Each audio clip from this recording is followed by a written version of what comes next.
What's going on, ladies and gentlemen? This is going to be my review of Season 2 of X-Men 97. What can I say? Season 1 was an absolute blast. Absolute perfection. Gets you right back into the X-Men animated series, which I was obviously a huge fan of in the 90s. And this season picked up right where we left off with the last one, right? Gambit died. Now we got to see Rogue in her mourning.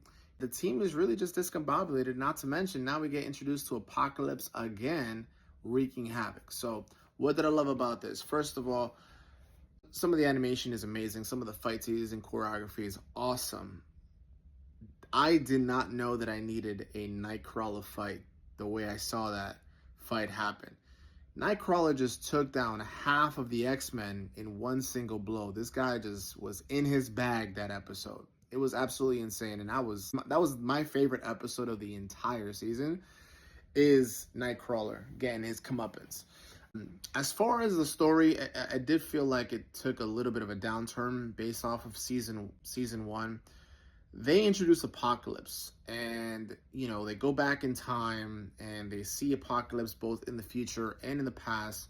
But what ended up happening is they just let that storyline die down a bit, right? They build him up with one of the greatest scenes I've seen in the X-Men series, which is Apocalypse killing Magneto and then Charles Xavier witnessing that, and some of the greatest lines I've heard an Apocalypse say, something about cockroaches and being stepped on. It was unreal writing.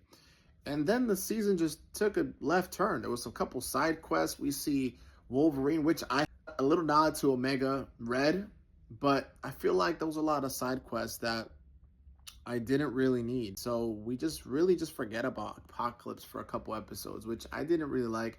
And then we see him in like the final episode come back with Gambit as one of the Horsemen, which I absolutely love Gambit's storyline in this.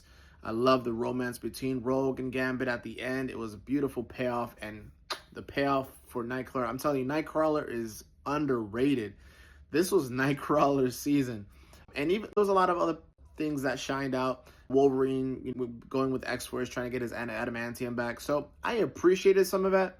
And even we got Polaris and that whole storyline with Magneto's daughter. I thought that was compelling as well. I just feel like it was not organized as season 1 was.